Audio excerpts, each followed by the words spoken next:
So I think we can start. And very, very good morning to you all. And lovely to see you. I thought this weekend wouldn't be that well attended because lockdowns finished in many places in Europe. And as far as I know, Mingyur Rinpoche's got a retreat on this weekend, meditation retreat. And I know quite a few people I know really get a lot out of his retreats. So I thought, oh, well, but I'll do it anyway. So very good morning and welcome to the first of these 2 Saturdays on an overview of Bodhichitta.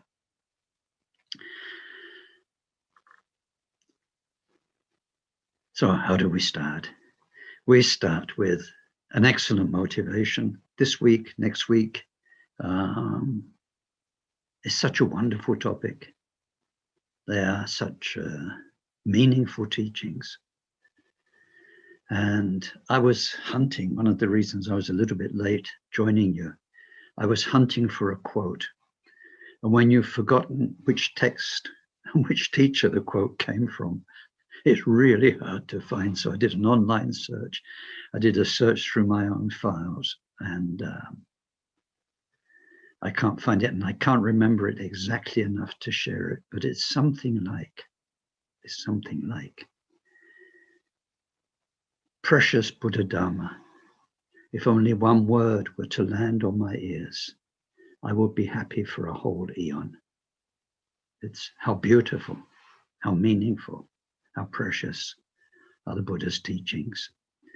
And so let's enter into them with a true Bodhisattva motivation, feeling we want to learn to be here for everybody, because you know, really and truly, everybody is us. This feeling of separation and everyone else is different, other than we are, is a big illusion. It's sleep. So when we wake up, we are everyone. And so in the spirit of the Bodhisattva, let's be here for everybody and turn our hearts in love, in care to all beings, each and every one of them, but very, very especially all of those from this life, because we have such powerful karma with them, and especially our parents and our siblings and our children and those who've harmed us, those who've disappointed us, and so on. They're a big deal in our mind, and so we need to bring them to enlightenment with us. So let's do some prayers and have a try, please, to really look far, far ahead to your own enlightenment and to look vast at all the different beings and long with everything you are. If only I could relieve their suffering and take them, lead them to enlightenment. Thank you.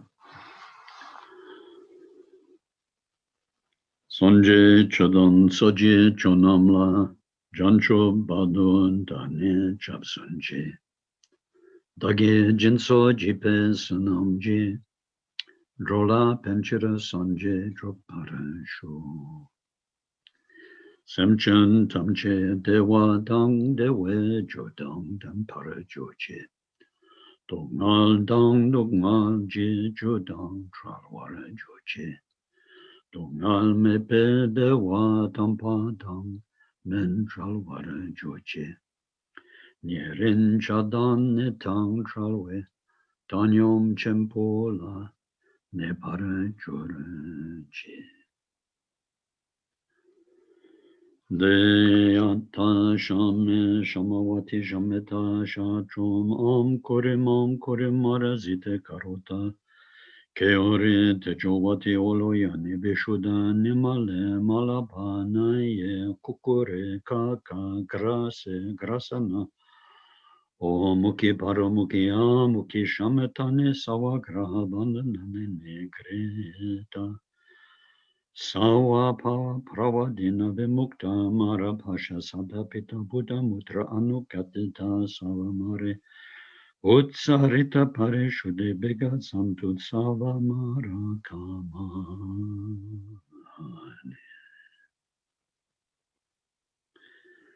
Palden sawel lama rimpoche, adagye chewara pende denshola. Kadren chempo gone jezonte, akuson tojin madrup saldo sol.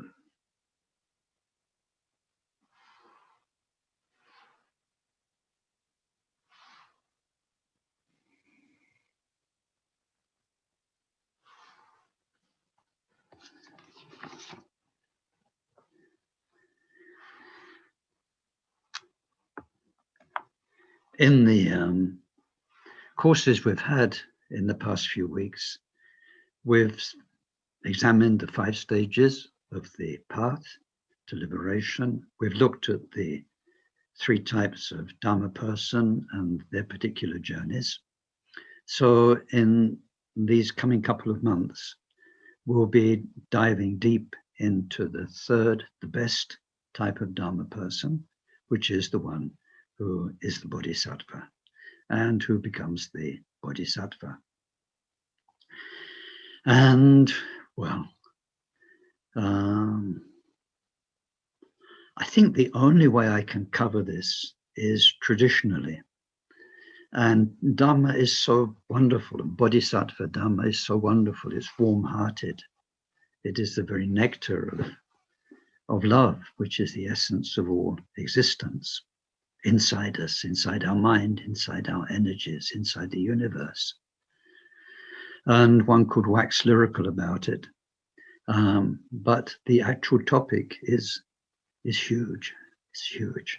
So the only way I can approach it is through the traditional formal teachings of Dharma, and they are quite structured. And so let's not get lost in the structures and the study, but remember, this is about you and the awakening, the total awakening of everything you are. It's not about Dharma out there. It's not about bodhisattvas out there. It's not about Buddhist studies of some sort of, all that's there. But the real point is this is about me and you and what we could do with our own hearts and minds and what Buddha did and what the Bodhisattva journey is about. So where can we start? Well, the course is an overview of Bodhichitta. So an is okay. Overview is okay. I think you know what an overview is. Of is okay. So then what's next? What's last? A foreign word. Bodhichitta.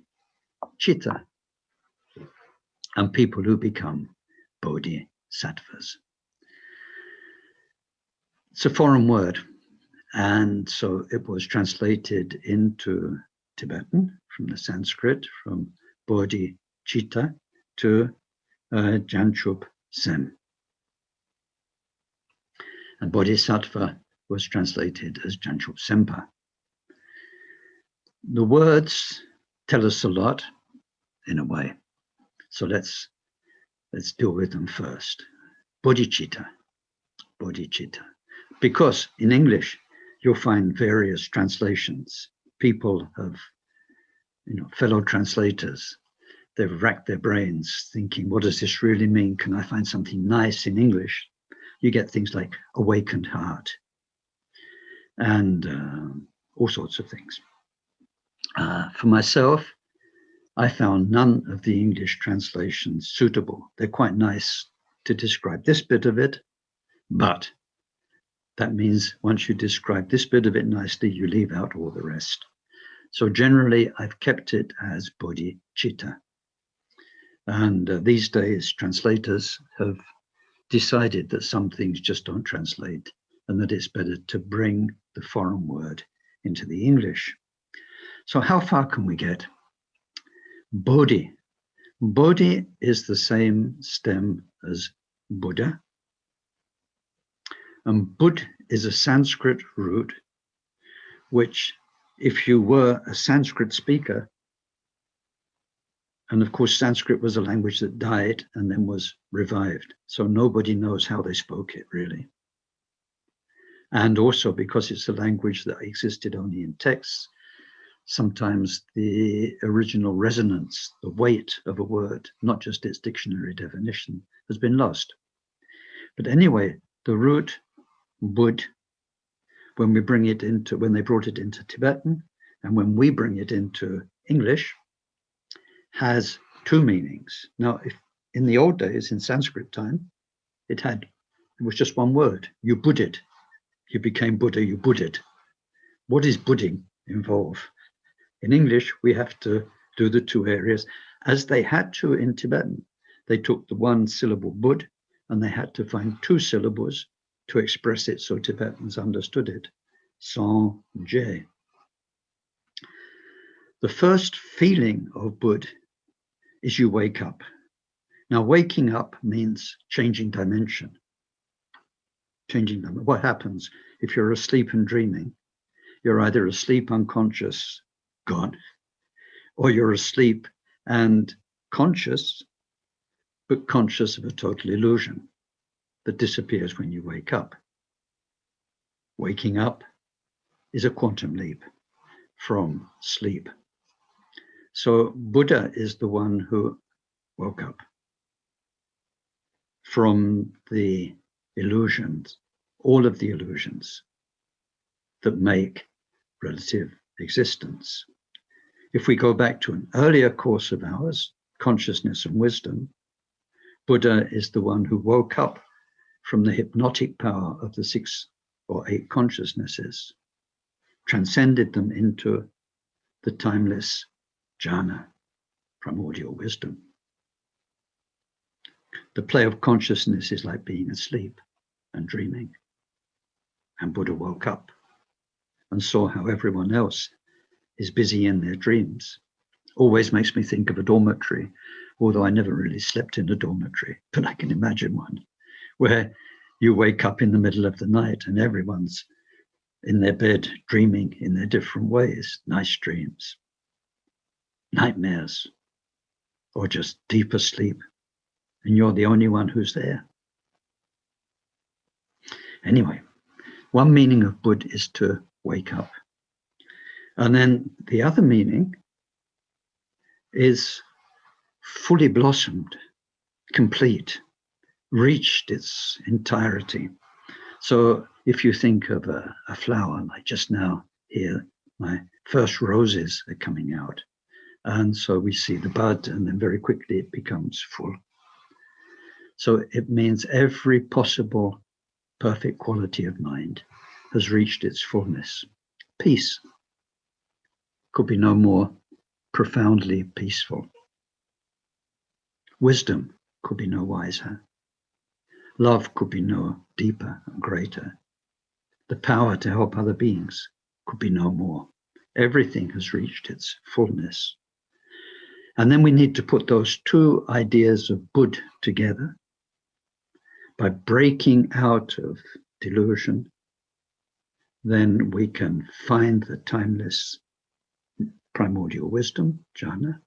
And then as the power of illusion gets less and less and less and less and less, takes up less and less micro moments of our awareness, then that primordial wisdom is there in all of its fullness, as we saw in the 5 stages of the path.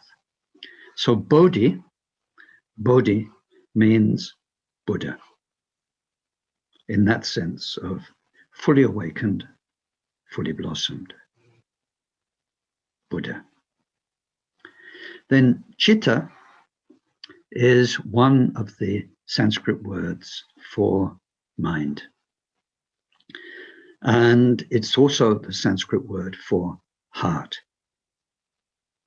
So we can literally translate Bodhichitta as Buddha mind. Buddha mind. And that gives us the clue to everything that's going to follow this morning. Or Buddha mind. Are you practicing bodhicitta?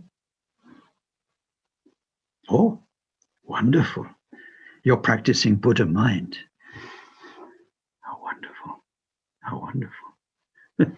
So when we practice, when we say, I'm developing or practicing bodhicitta, what do we mean? So when we consider that, we can understand why bodhicitta is very traditionally presented. One of our greatest Mahayana texts, the Mahayana Sutra Alamkara, ornament of Mahayana realization. It says, bodhicitta, Buddha mind, has two aspects. Now, you have to leave this course today knowing at least this much. Bodhicitta has two aspects. Without turning on your sound, can you please repeat that after me? Bodhicitta has, I'd like to see lips moving. Bodhicitta has two aspects. Two aspects. And so we talked about this over the last couple of weeks. Usually they're translated as ultimate and relative bodhicitta. So let's hear you. Bodhicitta has two aspects, ultimate bodhicitta and relative bodhicitta. They're the terms currently employed. Now, for the first one that we translate, or you'll find as ultimate bodhicitta, that's bodhicitta as it really is. It's Buddha mind, Buddha mind, bodhicitta, Buddha mind. So Buddha mind as only Buddhas will know it. Buddha mind as what is the essence of you and of me. When we meet the Buddha nature teachings, it tells us, really and truly, you are Buddha. It's like telling a dreamer who they really and truly are in the awakened world. Even though they might be dreaming that they're a donkey. So you tell the donkey, if you could go into their dream, you know what? You really can, but you're sleeping. You might get kicked in the teeth by the donkey. So, but we are really and truly every moment. But when eventually we become Buddha, totally, then bodhicitta, ultimate bodhicitta, is Buddha mind. And so that's called, as far as the bodhis come, paramatam in Sanskrit. It means what's totally gone beyond, what's ultimate. And then the other one that's translated as relative, which is a very, very kind translation, is in Tibetan kuntsop,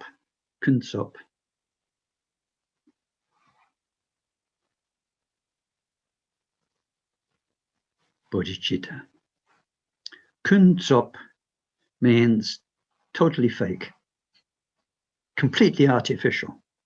Tsop, the word that's used, is the word for a mask. You know, when Tibetans do mask dances or have a mask in theatre, it's tsop. And so kun means totally, absolutely, totally fake, totally artificial, totally constructed. So it's not a very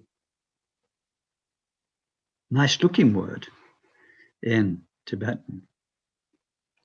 But what it means is that while we are asleep, while we are deluded, then within the artifice of our delusions, which are constructs of our consciousness, what Dharma gives us are helpful new constructs to take us from A to B, and then tweak those constructs a bit from B to C, then tweak those constructs a bit because somebody's starting to wake up and getting a bit deeper insight into the words of Dharma and so on. So it's called disposable in the text. Relative Dharma, Dharma within the total artifice of thought and feelings, meditation experience as it evolves, is something you need when you're there at that stage for you uniquely, but then like a Kleenex, it gets thrown away and you need a new one.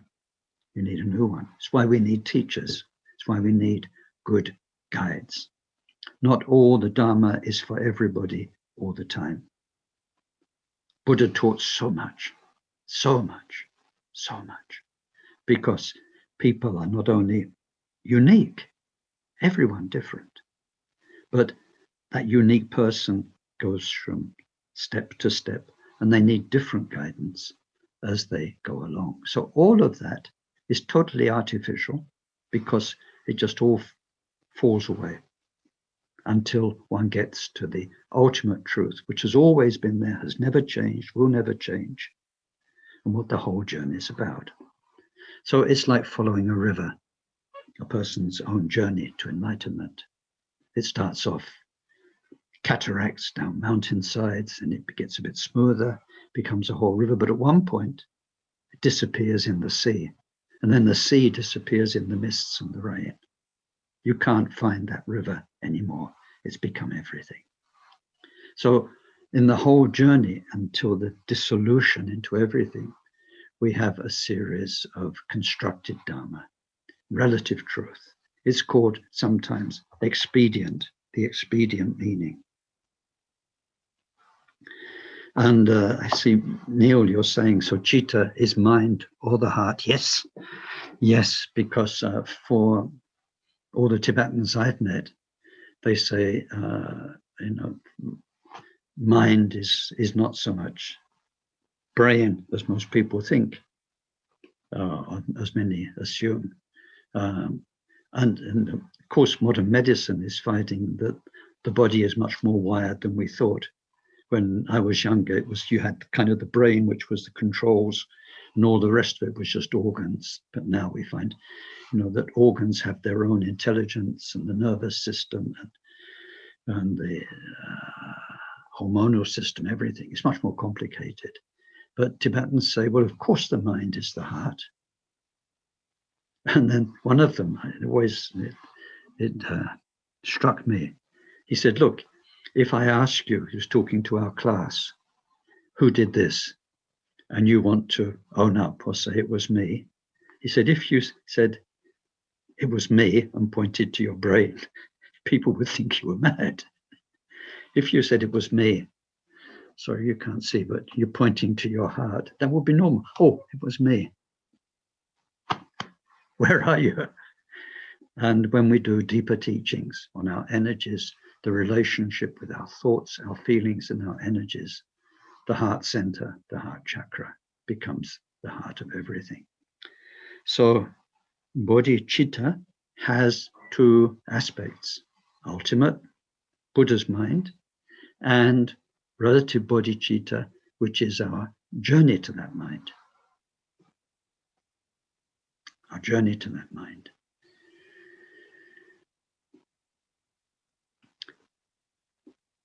The Bodhisattva teachings come to us through two major traditions. All of the Bodhisattva teachings stem back to two great masters who, of course, to the Buddha, but those masters took the Buddha's teaching and brought out its real intent, its inner meaning, its heart meaning. One of them was Nagarjuna, and one of them was Asanga. From their disciples, we get the two main streams of Mahayana and Bodhisattva teachings, Bodhisattva Vow, ceremony, and so on. Nagarjuna was the first. He lived in sort of 2nd century, more or less. In his teaching, he talks about ultimate bodhicitta, the real Buddha mind, and relative bodhicitta, how we can reformulate ourselves step by step, artificially, because we start off totally fake, totally artificial, totally deluded, step by step. So he compares ultimate bodhicitta to the destination where we're going. Relative bodhicitta is like the road, the journey to get you where you're going. Ultimate bodhicitta is like a destination. Relative bodhicitta is like the journey.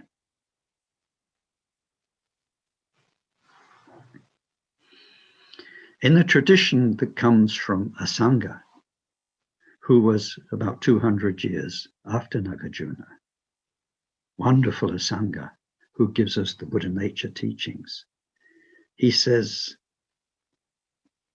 it's like this. So he gives us a different analogy, and he puts it in terms of commitment, which we'll see this morning is really what it's all about, commitment.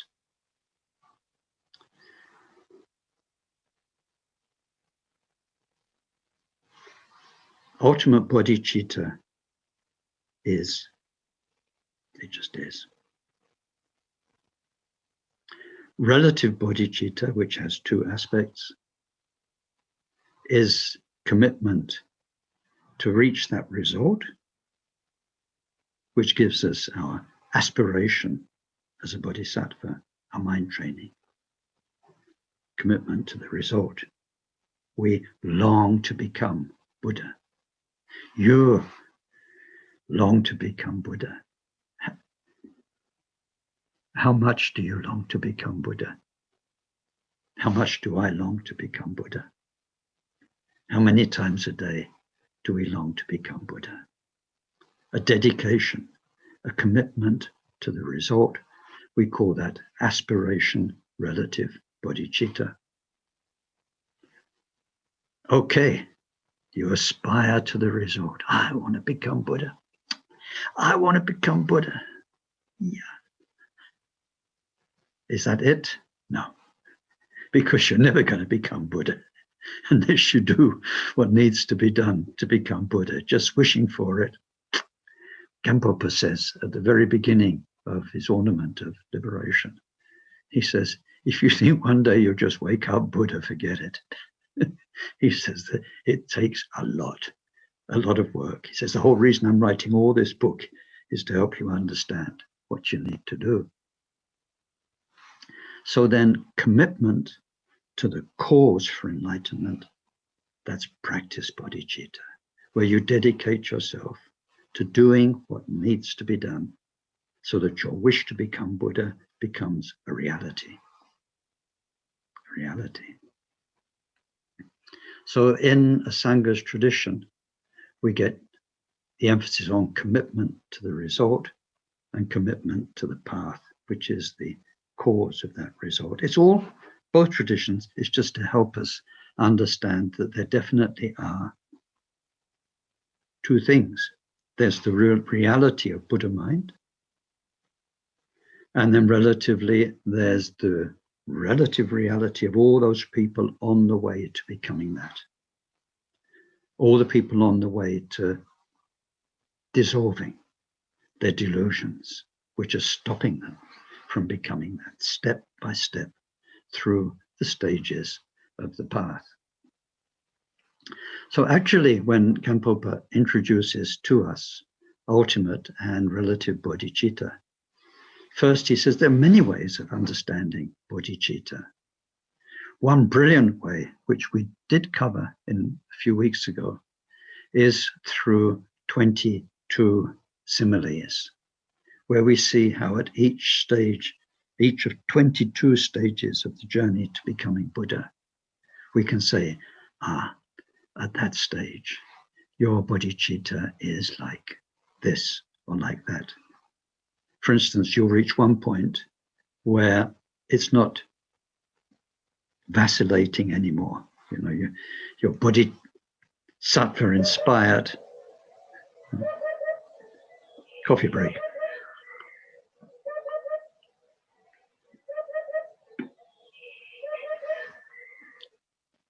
for some minutes of the day, you are longing, you are inspired, opened up. You just long to become Buddha, but then you're back to your everyday mind and whatever's going on. There'll come a point where your bodhicitta, your mind, committed, devoted to enlightenment, becomes the main core of who you are. It will never change from then on. It's what this life is all about. It's what all your future lives will be about. And everything else falls to the side as very secondary. And when it is changeless like that, changeless forever onwards, then one of the 22 examples is gold.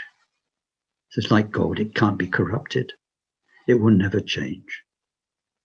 For centuries, for thousands of years, it will remain like that. So if we want to have an idea of what is bodhicitta, we can go through all 22 examples and realize at this stage, this comes on board and makes it like this. And at this stage, we are able to help others to this extent. And at this stage, our paramita of forbearance is strong. So we can do this. So it's like this, 22 similes. Or, he says, if we look rather than at those 22 and the ground they cover, the stage by stages of the Bodhisattva path, we can look at 4 main stages to understand bodhicitta, this journey to the goal, the relative bodhicitta journey to the ultimate bodhicitta goal. And he says there are 4 stages which define 4 very different types of citta, mind. The first, which covers nearly all sentient beings, is called the stage of aspiration, where your own mind is like you're still asleep.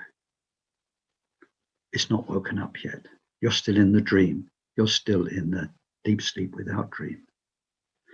But somehow, if that's an analogy, in the reality of who we are, although we are immersed in our own historical karmic delusions, nevertheless within that, like some miracle, it says like a blind person who's come across a pile of jewels and can feel them. Dharma has dawned in our life.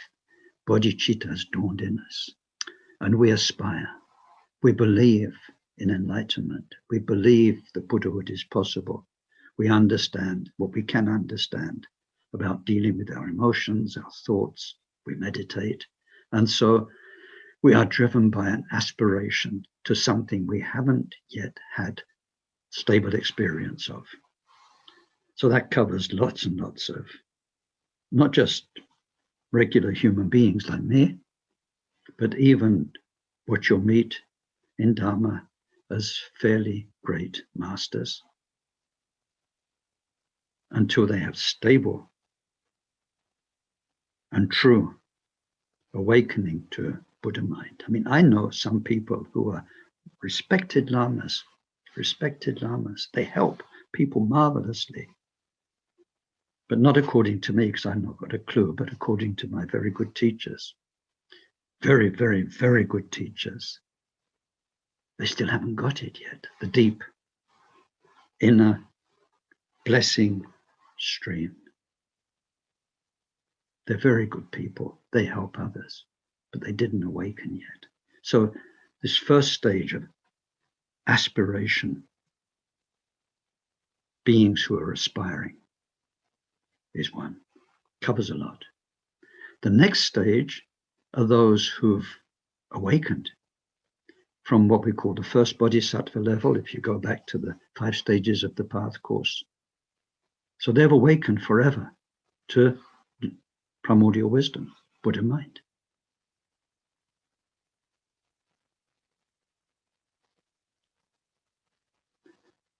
From the first bodhisattva level to the 7th bodhisattva level, they have quite pure.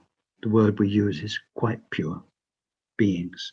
They're never separate from Buddha mind, but they still have all the baggage of their past mind that is being worked on. So that's the second type, aspiration, 1st to 7th bodhisattva levels. And then what are called very pure minds, but they're still sentient beings on a journey. Like the great bodhisattvas now, the story of Maitreya, as far as we're concerned, in our time space here on earth.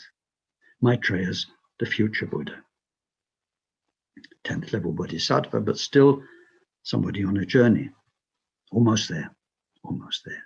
So 8th, 9th, 10th level bodhisattvas are called very, very pure minds. And then the 4th one is Buddhas, totally pure, nothing left of history. The whole persona story, everything gone, finished.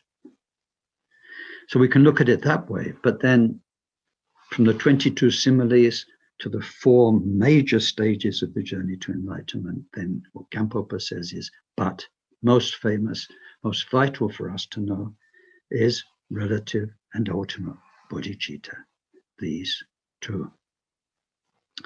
And we need to weigh them. We need to feel the power of each of those.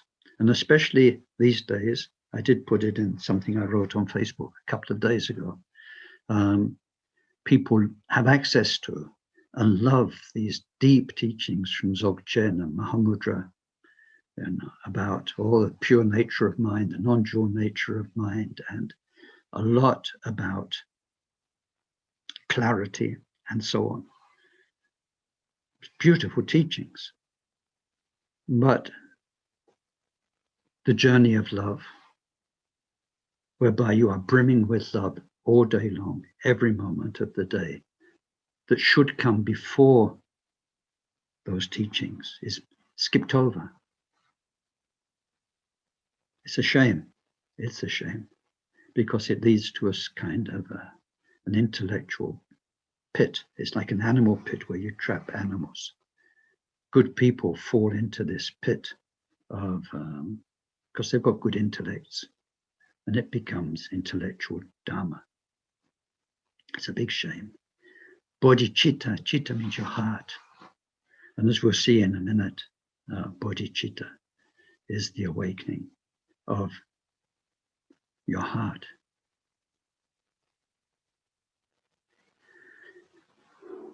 So, relative and ultimate, we need to understand the importance of relative bodhicitta, even though it's artificial, because we start off 100% artificial, taking things so solidly. We absolutely need those artifices to get us out of trouble and to help us on the way. Now, what I'm basing this on in your support document is on page 23 of your support document. And so in there, it says, so there's this twofold classification according to bodhicitta's key characteristics. Ultimate truth, and then bodhicitta within deep obscurity, relative bodhicitta, artificial or expedient bodhicitta. What's the first? The ultimately true bodhicitta. Well, we have some brilliant, all these texts I just mentioned, Dzogchen, Mahamudra, they will tell you in words about what can never be described in words. I remember starting 1 month teaching course on Mahayana Uttara Tantra, the Buddha nature text. And the teacher, one of the first verses, it says, this is indescribable, it's ineffable, it's beyond anything we can think. And he just stopped and he said, if we believe this, then we better stop here. What's the point of me talking for a month when it can't be described? What's the point of you thinking about it for a month if it's beyond the power of thought? And so on and so on. He looked really serious at the time. He looked like he's a good actor. He looked like all of a sudden he'd been stopped in his tracks by the text. I thought, what the hell am I doing here? What are we all doing here? Studying something which is beyond anything we can think of and anything my words can convey. But anyway, all those wonderful teachings of Saraha and of Guru Rinpoche and that come through, they give us a clue, sort of, within our totally artificial world of thoughts. They give us a clue about ultimate bodhicitta. Gampopa describes it like this, and this, if you have to think anything, and if anybody ever asks you what's ultimate bodhicitta, then this will be the best quote for you to tell them. So it comes from a sutra. The sutra is called the Sutra which most definitely elucidates the Buddha's noble intention. Ultimately true bodhicitta is that vivid clarity. Vivid clarity that transcends the world. Transcends the world means transcends the play of the 8 consciousnesses. Without any extreme of conceptual elaboration. It means without conceptual elaboration. It doesn't mean just without extreme. I hope this is understandable. It's not saying it's without extreme conceptual elaboration. It means it's without concepts. Because all concepts are extremes. They plumb for this, they plumb for that. You're thinking this, you're seeing things this way, you're seeing things that way, you're seeing things that way, or you're seeing things that way. You're looking up, you're looking down, you've got a point of view, you've got a set of words in your head, you've got a way of feeling things, seeing things. All thought is extreme. So when it says without any extreme of conceptual elaboration, it doesn't mean you can have nice middle way thoughts and they're correct. Well, not so much that, not so much that, but a nice, reasonable understanding, forget it. All thought is extreme. So Nagarjuna's teachings unpack that in great detail. Extremely clear. Clear in this sense, extremely clear means unlimited. The opposite of clear in this case will be blocked. It's like in this room I'm in, there are walls, 4 walls. I can't see through them. I can't see beyond them. I'm limited by these walls. Clear means unobstructed. Ultimate bodhicitta has nothing that limits it. Nothing that's out with its knowledge. Nothing that limits its love to this much love. For these, for those, in this area. Clear. Free. Having the ultimate meaning as its object. It's non-dual, but in terms of words, it means where is your awareness? Yeah, it means where is your awareness?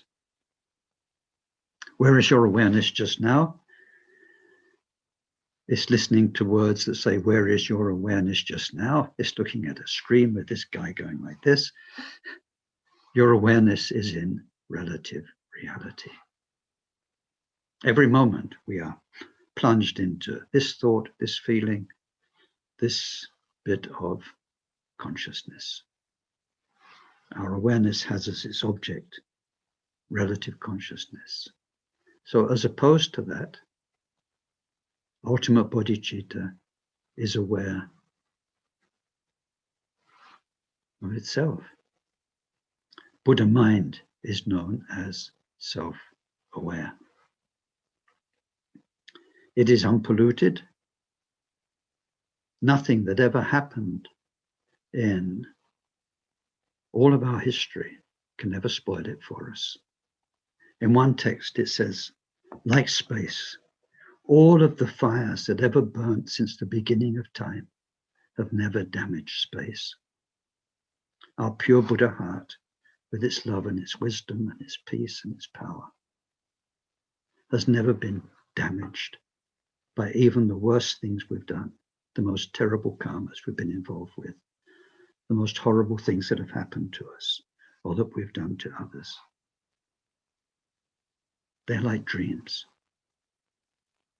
They're like dreams, like nightmares. And so Buddha mind was never touched. It's unpolluted. It is unwavering. It doesn't have this moment and that moment, past and future, up and down. It's totally stable.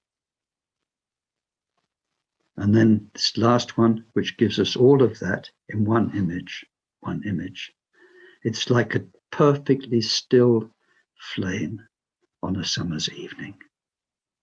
So if you've been out on a summer's evening, there's not even a wisp of a breeze, and you're looking at maybe a big candle, and its flame is just perfect, still, luminous, illuminating everything around it, warming. That's the image. So you have that on page 23, your definition of ultimate bodhicitta. And so when you're checking out your meditation as you go along the path, and you might be thinking, oh, this is it, maybe this is it, and happening, then that's kind of the test.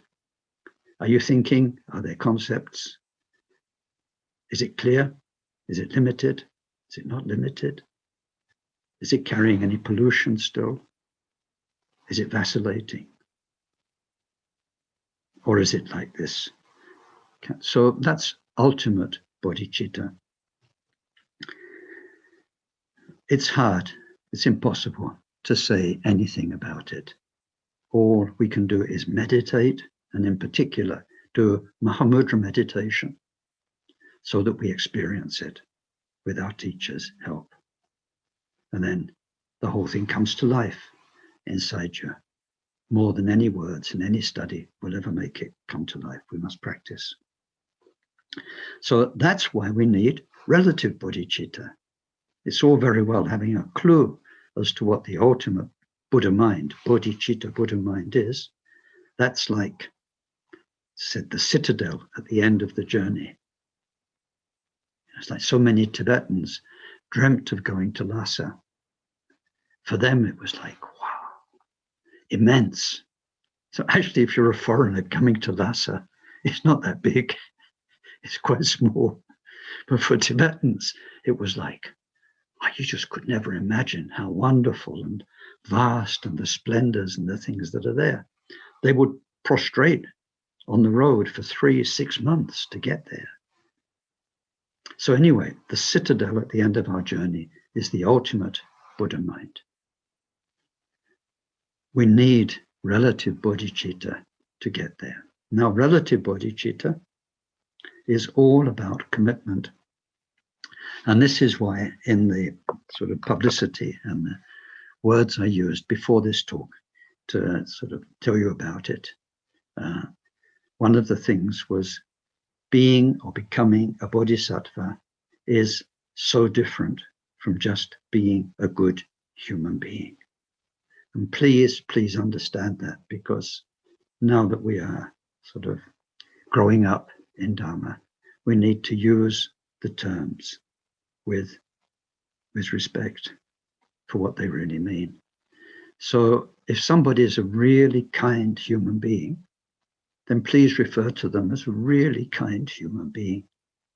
But don't say they're a bodhisattva, because it's like saying, oh, he's a chemical engineer, when somebody is actually a garage mechanic. You know? It's not true. It's not true. A bodhisattva is very clearly defined. A kind person is a kind person. A generous person is a generous person. A selfless person, relatively speaking, is a selfless person. And we can praise those qualities without end. But a bodhisattva is someone who is committed. The commitment takes place through a solemn vow, not just taken on the outside as a ceremony, but taken from the heart and meant with the heart. And as soon as the heart loses that meaning, you are no longer a bodhisattva. So a lot of what we learn is how to not lose it. If we do lose it, how to pick it up and restore it, how to make it stronger and stronger. The most famous bodhisattva prayer we do at the end of this teaching, for instance, is Janchub Semcho Rinpoche Maje Panam Jejuche Jepan Yampa Pepatam Kome Kondupa Warasho Bodhichitta so precious. Those in whom it's not grown, may it arise. Those in whom it has arisen, may it never deteriorate, but grow stronger and stronger. One of our key prayers. So relative bodhicitta is totally about commitment. You are dedicated, you are committed. So what's it all about? Bodhicitta, Buddha mind. It's who you really are, but we don't recognize who we are. So once we get the message about who we really are from the Dharma, from our teachers, then once we realize the value of that, then we commit ourselves to it. In the backup document, I sent you the support document. There's a lot before you get to page 23, where I started today. And it is, where does this commitment come from? Where does it come from? Well, quite a few things. Excuse me, I need coffee. It doesn't come from coffee. It comes from quite a few things. And for many of you, it will have come from your past lives. You're picking up a momentum you created in previous lives. But in this life, where does our commitment, which is the real bodhicitta, relative bodhicitta, where does it come from?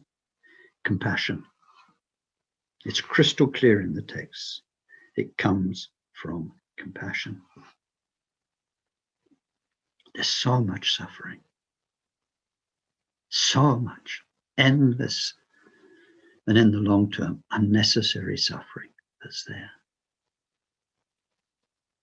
And our heart gets so moved by it. In everyone we meet, everyone around us, in our own family, the people we know, the karma they carry. And then we probably know people who are in the whole range of beings fairly well off. When we consider the karma of lower realm beings, and so on and so on. There's just so much suffering everywhere you look, and in ourselves. And that suffering moves us. So where does compassion, which is a whole enormous topic, if the commitment to become Buddha, to help everybody, comes from compassion, where does compassion come from? Compassion comes from our love for everybody, because we want them to be okay. We want them to be safe. We want them to have enough resources. We want them to have friends. We want them to be successful in what they're doing. We want them to live in harmonious circumstances, and so on. We love and care for them. And then because we love and care for them, and we start to become more and more aware of them, then that's why we are compassionate, because we realize they can never be happy, they can never be well while they're hurting. So compassion is said to come from love, loving kindness. And where does that come from? that comes from awareness, because while we're locked up in me, in our senses, in our own gratification, then we tend, by the very nature of that self-absorption, to be not that aware of those around us and life around us and life in its vastness. So the Buddha's job through relative bodhicitta, our own teacher's job, is to make us more aware, more mindful. So our eyes open to each person we meet as the day goes by, each living being, each animal, each insect. And then we learn about other beings we can't see. We realize the extent of what is going on in life. And somehow, as our ego is challenged, our heart opens up to others and we love them. And then because we love them, we feel compassion. And then through that compassion, we really want to help. And there comes the bad news. I love you. I love you all. And I know, even though you can't tell here on Zoom, I know you're hurting somewhere, one way or another. And I really, really want to do something about it. So here I am. Ken, what can I do? I'm here, I'm loving you. Can I hug you or what? What have I got to give you that's really going to solve your suffering and make you happy?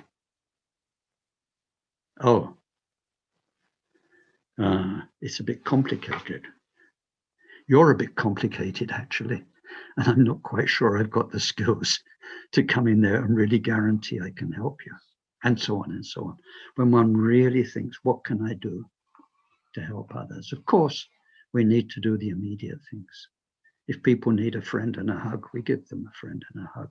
If people need a meal, we give them food. If people need clothes, of course, you can't leave them in poverty.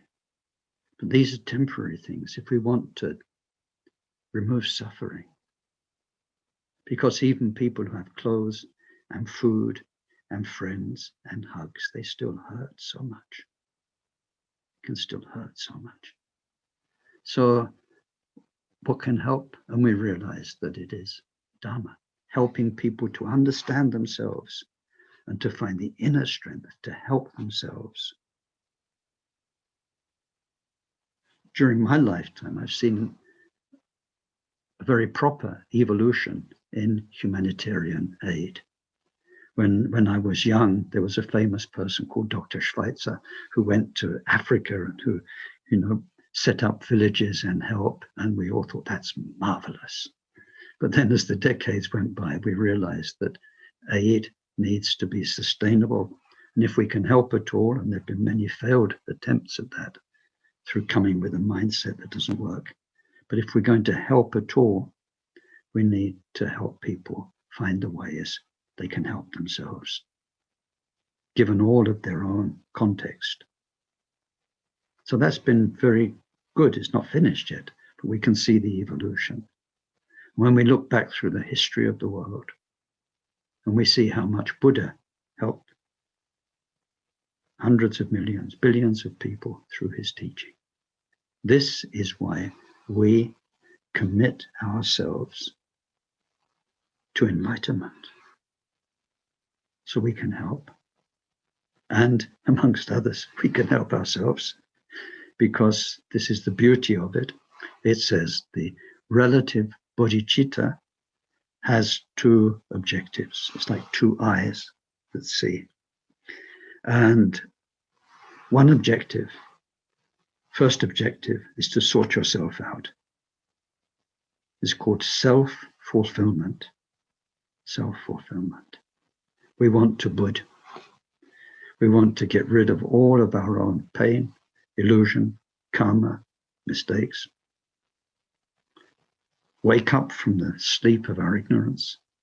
And at the same time, for all the good things, kindness, generosity of spirit, ability to cope with whatever comes, and so on and so on. Meditation, wisdom, all of those things to come to their total fullness. So our one objective is to take ourselves to completion, to fullness.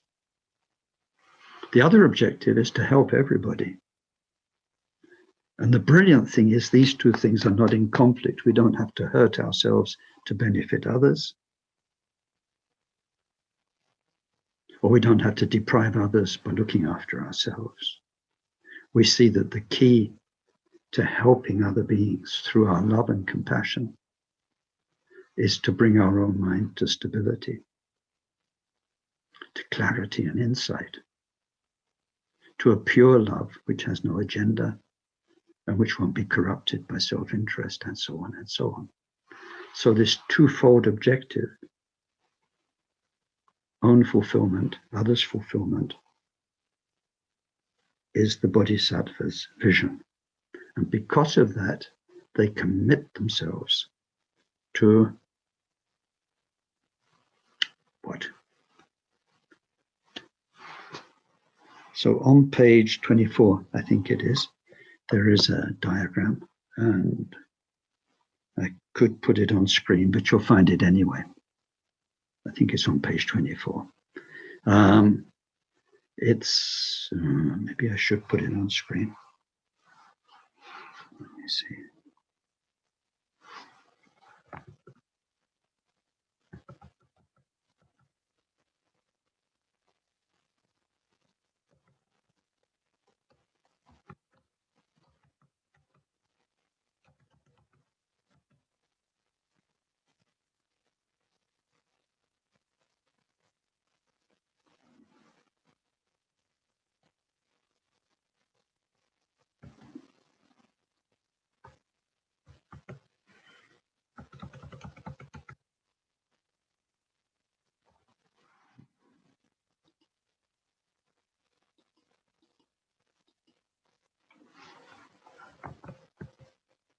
No, can't find it. Never mind. Never mind. But what it shows is, and what you need to know, I mean, this in terms of formal teachings, you definitely need to know. What did we have earlier on? Bodhicitta has two aspects, remember? Ultimate and relative. Ultimate's ultimate, that's it. There. Whoops, on screen, there. Relative, bodhicitta. So we've got bodhicitta goes into two. Ultimate, relative. But the relative itself, again, goes into two. Aspiration Bodhicitta, Practice Bodhicitta. And in the coming weeks, we're going to have a couple of weeks on Aspiration Bodhicitta, which is commitment to the result, your mind committed, promised, dedicated to attaining the result, Buddhahood. That's called Aspiration Bodhicitta. And it's like the novice vow of a bodhisattva. It's where we start. Aspiration Bodhicitta. And then Practice Bodhicitta is commitment to the cause of that result, the cause of becoming Buddha, which is practice of the path, but in particular, the practice of the 6 paramita. So we commit ourselves to perfecting those paramita. That's a very deep commitment. So in our overview of bodhicitta, you only start to become a bodhisattva when you've taken the commitment. The commitment itself is usually taken through a vow, through a ceremony, and in the coming weeks we'll see there are 2 main traditions of ceremony. Now I must say that in the past decades the Tibetans who give the Bodhisattva vow, and it doesn't happen that often, tend to simplify one of the 2 main traditional ceremonies. Traditionally, or according to the texts about the tradition in India, it was a really big deal when you took the Bodhisattva vow. You didn't just pitch up for an hour in a shrine room and repeat after somebody and that's it, you're a Bodhisattva. You went into retreat. You spent the first part of the retreat with the teacher telling you about Bodhichitta, enlightenment. It says the teacher during that retreat needs to check you out to see if really and truly you're up for it. You can do it. If there's not any obstacles that are going to really mess things up as you go along the way. And then there is the day of taking the ceremony, during which one goes through a series of procedures, very, very meaningful. And then there's another, at least, day of retreat where you think about what you've done and let it sink in. So it's a very, very big thing. So you've got the aspiration commitment and the practice commitment. Aspiration, practice. And so we're coming to those. There's a lot to be said. I can see your question, Neil, but you're jumping the gun a bit because it will all fall into place.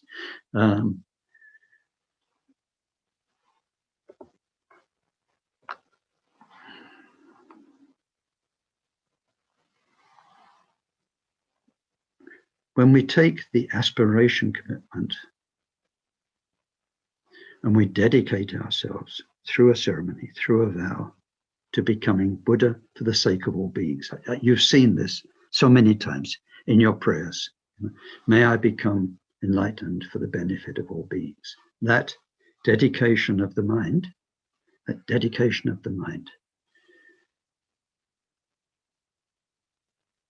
is the vow that many lamas will more easily give. For instance, Akon Rinpoche in public would only ever give the aspiration vow. He didn't give the practice vow. He said most people can't.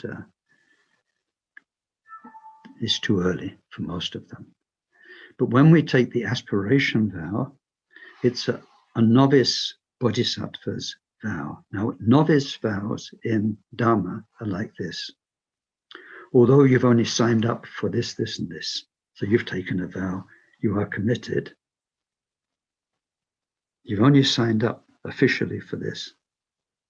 Nevertheless, you are training for the bigger deal. So if somebody takes novice monk's vows, they're actually trying to live like a full monk, but they've not taken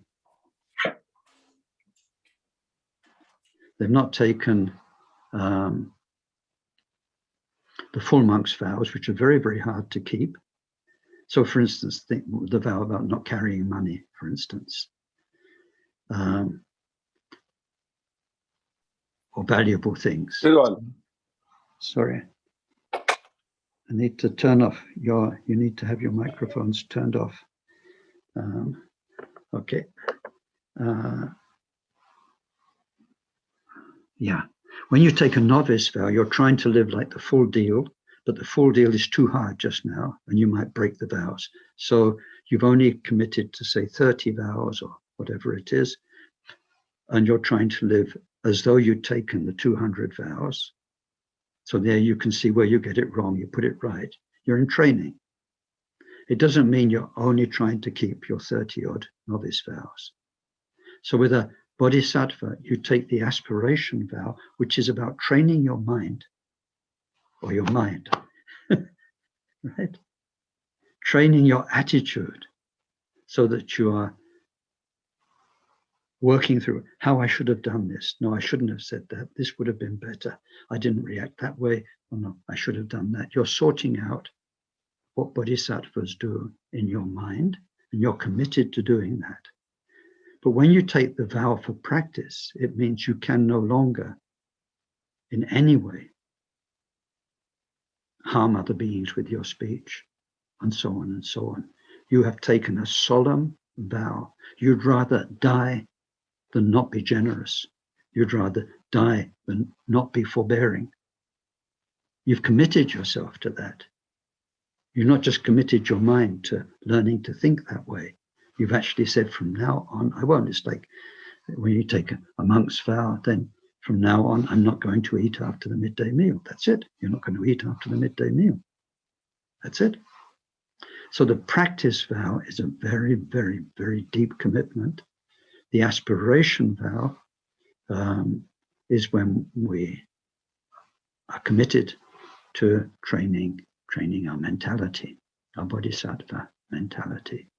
But the commitment is what I'm trying to emphasize today. I don't think I'm doing a good job of it. I know I've got the feel in my mind of what I want to get across, and I don't think I can find the words to do it. Something shifts in you, something shifts so much. It's a sea change. You realize for hundreds, thousands of lifetimes, I've been driven by my consciousness, I've been driven by desire, I've been driven by senses and wanting this, and feeling, oh, if only I could have that. And it's endless. And there's a whole other world, which is a world of love. A world where your heart is brimming with love and compassion for everybody. And you can manage that. You can manage it. And you want to learn how to manage it. So that commitment is really what relative bodhicitta is about. And it's because of that commitment then we do all of the other things that bodhisattvas do with all the details of the training. You know, for instance, in 7-point mind training from Atisha, we've got some 59 key guidelines of areas of, you know, what we are doing.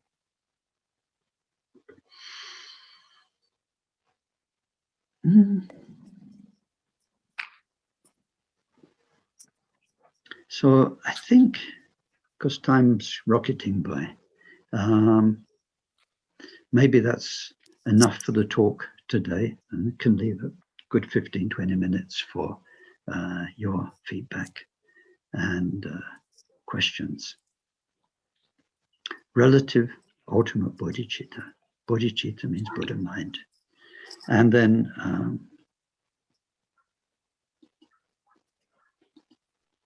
bodhicitta means Buddha mind, relative and ultimate, and then the relative bodhicitta. This work within who we are, disposable work, has aspiration and practice. They depend on a vow, a commitment. When you've taken the commitment, for as long as you've not broken it, then you're a bodhisattva. And only then are you a bodhisattva. And bodhisattvas are amazing. Let me share with you, before I switch over to the discussion, one of the most moving moments in my life. It actually brought tears to my eyes. And I'm not somebody who's had tears in their eyes that often. In 1990, I think it was, the Taisitupa organized interfaith exchange in Samiling. But although it was sort of shared publicly, his idea was, I don't just want everyone to stand on stage and make a gesture of, you know, we respect each other and we share. He said, I want the best scholars from each tradition to meet each other and spend in-depth time, days with each other on one topic, so we can really see and feel our fellow faith leaders. And so we had, you know, very important rabbis, Muslim scholars and Christian scholars who came, and we made a 3-day event. And the first one was called Compassion Through Understanding. And at that time, the senior Theravada bhikkhu in Europe was Dr. Sadatissa. And when it came for him to give his talk, he stood up with tears in his eyes. So this is the senior Theravada bhikkhu for all Europe. And he said, I pay homage to Buddha, the great Bodhisattva. And there was like a stillness in the room. And, because there were Theravada Buddhists, there were Mahayana Buddhists, as well as the Christians. And so the Theravada Buddhists they have the word Bodhisattva, and they see the Buddha as the great Bodhisattva. But I must say that moment struck me very, very, very deeply. Very deeply. So anyway, now let's dedicate, because this makes it easier for editing the recording afterwards. Anything that was good. Sonam diye tamche zikpani. Tomnenye pejranam pamchene. Jega nachi palap trukpaye. Sipi sole trola prowarasho. Janchop semcho rinpoche. Maje panom jejoche. Jepan yampame patong. Kongne kondu belwarasho.